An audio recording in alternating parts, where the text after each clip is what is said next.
यानी आपको लग रहा है कि मेरे बापू तुम्हारी उम्र बहुत कम है, तुम हमें डरा रहे हो, हमें क्या हो सकता है, कैसे हम लोग रिफ्यूजी बन जाएंगे, ये गांव हमारा पूरा टाटा जमशेदपुर में ज्यादा गांव हमारे धनबाद बोकारो उड़ीसा में हमारे लोग हैं, तो हम शरणार्थी कैसे बनेंगे, हम तो लाखों करोड़ों की संख्या में हैं। तो सबसे पहला उदाहरण एक कुर्मी को बेटा को प्रणाली में गए हिंदी में बात करना पड़ रहा है समझाने में। कहाँ है अपनी मातृभाषा, कहाँ है अपनी मातृभाषा? इसलिए आपको समझना होगा किसी वस्तु को कि हम कैसे शरणार्थी होंगे, कैसे हमारी पहचान छिपी है, उस पहचान के साथ साथ अपने अधिकार को हम कैसे पा सकते हैं। हमारी बात तो पूरा पूरी आप नहीं समझ रहे हैं, आप लोग गाड़ी बोलते हैं, हम लोग कुर्बानी बोलते हैं, लेकिन क्यों? इसी कारण कि लोगों ने बड़ी चालाकी के साथ, जिन लोगों ने सरकार को चलाया, चाहे दिल्ली में बैठकर, चाहे राजधानी रांची में बैठकर, उन्होंने बड़ी चालाकी के साथ हमें ही नाश करने का प्रयास किया। अब ये भी सवाल है कि भाई हम ही क्यों मिले उनको, और भी तो लोग हैं इस देश में, इस राज्य में बहुत सारे लोग हैं, कौन है, भील है, संताल है, मुंडा है, उराव है, लोरा है, न जाने कितने समुदाय के लोग रहते हैं, 6,000 7,000 लोग रहते हैं।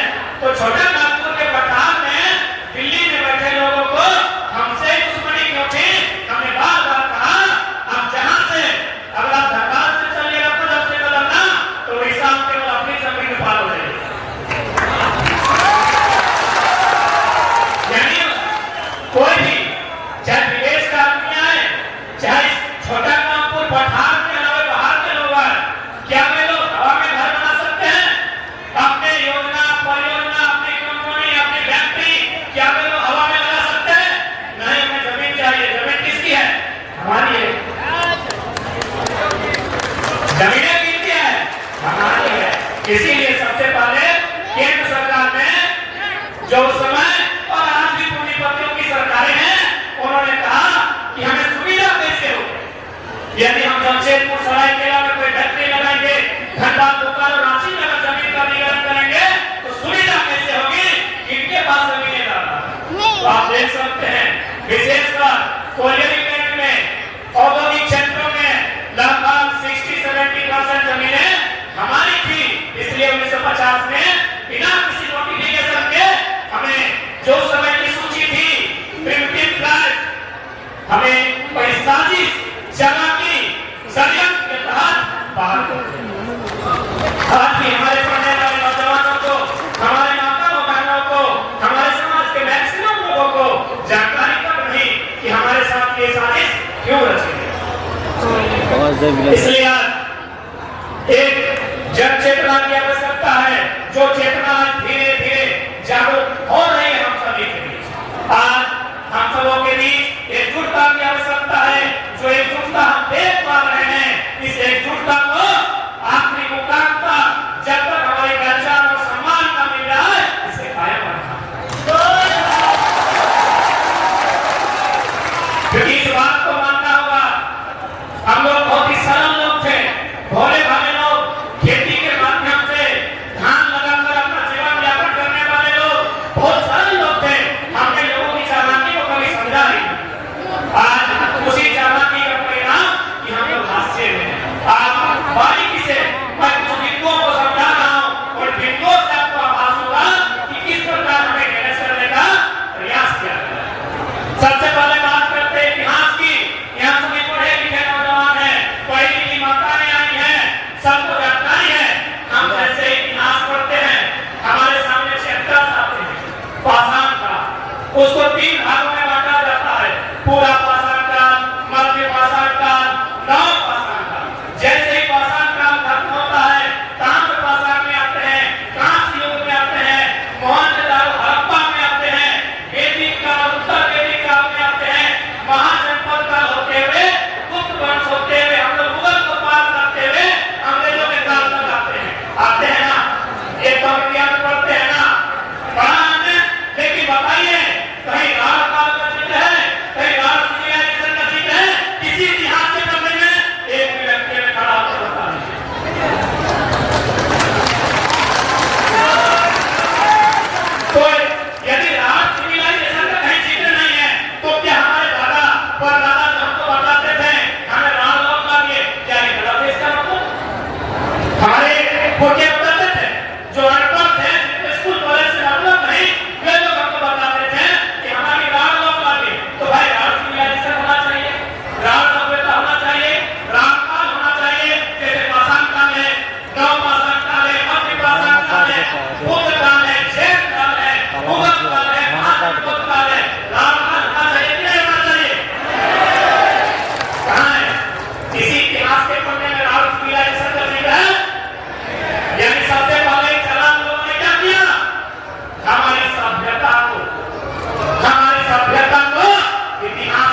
एक राजा का नाम आता है, कहा जाता है कि उस राजा ने, मैं नाम इसलिए नहीं लूंगा क्योंकि लोग जाति धर्म से जोड़ देंगे, उसके बारे में कहा जाता है कि उस राजा ने भारत में जब आक्रमण किया था तो तोप के गोले से आक्रमण किया, तोप के साथ।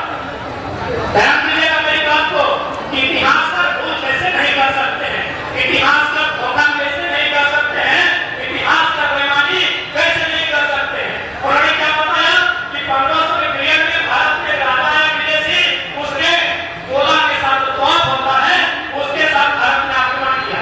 फिर वही इतिहास का बताता है 30 साल बाद उसका नाती ने तलवार से उड़ा। क्या समझे पढ़े लिखे लोग? दुनिया में पहले लड़के आया है या अमीरी? पहले लड़के आया है, सिंपल सा बात है, पहले तलवार आया होगा फिर तोप आया होगा। इतिहास क्या क्या कह रहा है?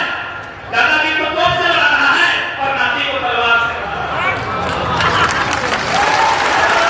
मैं नाम नहीं लूंगा क्योंकि इसमें धर्म और जाति की बात आ जाए। 1500 का पीरियड है, आप चेक कर भूले कि नहीं इतिहास करो से सिविलाइजेशन को इसी प्रकार खत्म कर दिया गया है। इसलिए नई पीढ़ी उन्हें गर्व करना होगा, उन्हें अपने इतिहास से जानकारी एकत्रित करनी होगी और उन्हें गर्व करना होगा। हमारे पास जानकारी का अभाव है, आज जानकारी का अभाव है, इसलिए आज हम कभी पश्चिमी सभ्यता को, कभी भारत देश की अन्य सभ्यता को हम अपने घरों में स्थापित करते हैं।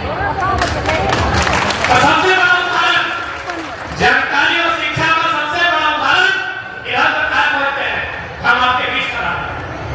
यहाँ इस मंच में हमारे ग्राम आदरणीय कई पूर्व सांसद बैठे हैं, पूर्व मंत्री बैठे हैं, पूर्व विधायक बैठे हैं, समितिगत बैठे हैं। हम मात्र उनसे आयु में आधा है लेकिन हमने शिक्षा के दम पर चर्चे कर रहे हैं। इसलिए जितने भी नौजवान, क्योंकि मैं नौजवान हूँ तो मैं आने वाले भविष्य, आने वाली पीढ़ी को संदेश कि आपको अपना इतिहास को समझना होगा कि क्यों साजिश के तहत हमें बिगाड़ा गया। इतिहास को लाता समझते होंगे कि किस प्रकार इतिहास ने छल कपट किया है। अब बात करते हैं भूगोल की। इतिहास के बाद एक चैप्टर भूगोल कहता है ना, ज्योग्राफी, भूगोल यानी जमीन का टुकड़ा। बात करते हैं छोटा नाम को, झारखंड की बात करते हैं। आज चूंकि अभिभावक स्वरूप हमारे अजीत प्रसाद महतो जी गए हैं तो इसीलिए मैं उदाहरण सामने रखता हूं भूगोल का कि हमारी जो बात थी इतिहास को हमने देखा कि किस प्रकार इतिहास को देखा जाता है।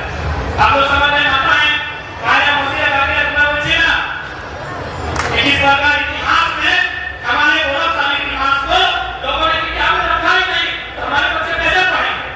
आप जो टीवी में देखते हैं, सिनेमा में, वो कहां से आता है? उन्हीं किताब में लिखी बातों को दिखाया जाता है। जो भी आप फिल्म में देखते हैं, टीवी सीरियल में देखते हैं, वो किताब में इतिहास में लिखी बातें हैं। तो हमारा इतिहास किसी ने लिखा ही नहीं तो कैसे दिखाया जाए? हमारे इतिहास हमारे लोगों के बीच है जिनका बाल बंगा है, जो लोग 80, 85, 100 साल बाहर कर चुके हैं, उनके पास हमारा इतिहास है। हमारे इतिहास को से अब बात करते हैं भूगोल की, ज्योग्राफी। जब झारखंड राज्य बिहार झारखंड निर्माण की बात चल रही थी, क्या हमें बिहार झारखंड मिला है? क्या हमने यही झारखंड मांगा था? क्या यही झारखंड मांगा था? एक आदिवासी राज्य के रूप में हमने तो बेटा झारखंड मांगा था। उस झारखंड में पश्चिम बंगाल के मेदिनीपुर, पुरुलिया, झारग्राम इत्यादि जिला शामिल था। उड़ीसा का मयूरभंज, केवझर, सुंदरगढ़ और एक जिला है वो भी शामिल था। यानी आपका पूरा जिला भी नहीं मिला है। क्यों नहीं मिला है? तब पूरा अगर राजनेता जहां तक आपकी मांग थी, यानी यदि हम बंगाल का हिस्सा मांग रहे थे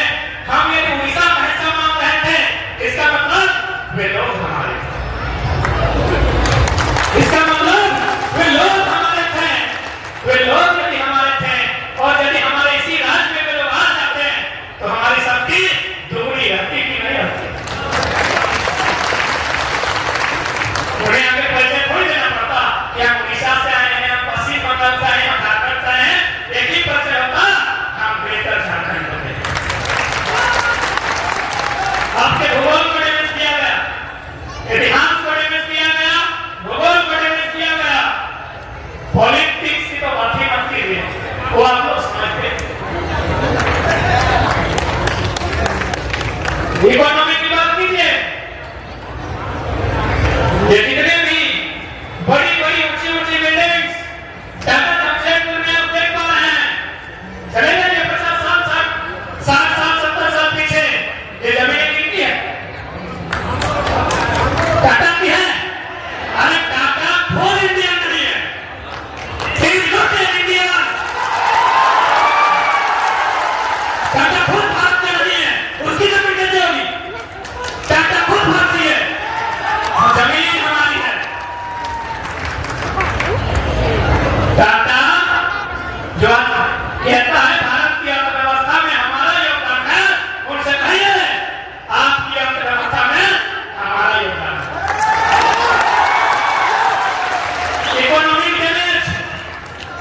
economic damage, historical damage, geographical damage, political damage, economical damage, यानी पैसा से भी आपको मार दिया। आपके लोग कहाँ हैं? उषा मार्केट है, टाटा है, डिस्को है, स्टील है, बर्लर है, आपके लोग वर्कर ट्रेड में, आपके लोग वर्कर ट्रेड में हैं और वे लोग सीएमटी जीएम के रैंक में हैं। इकोनॉमिक डैमेज, इकोनॉमिक डैमेज समझ आया ना? ये इकोनॉमिक डैमेज है। आप बात करते हैं कल्चरल डैमेज, कल्चरल यानी संस्कृति। हमें बताने की क्या आवश्यकता है? हम अपने घरों में जाके देख लीजिए, हमारे पुरखे गाते थे 12 माह से 13 12 20 को रहा।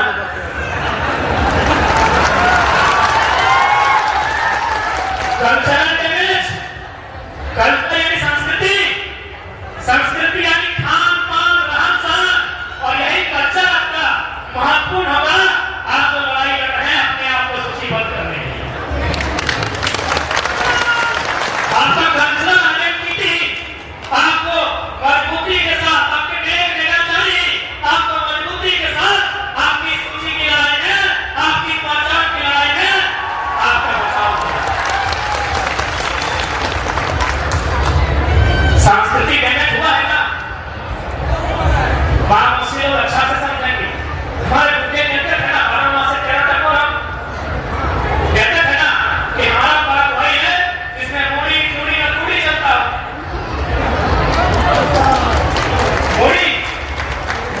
मूड़ी बने जोड़ी, जोड़ी बने फिर ना अच्छा है समझिएगा, और गोली बने पीठा पकवान।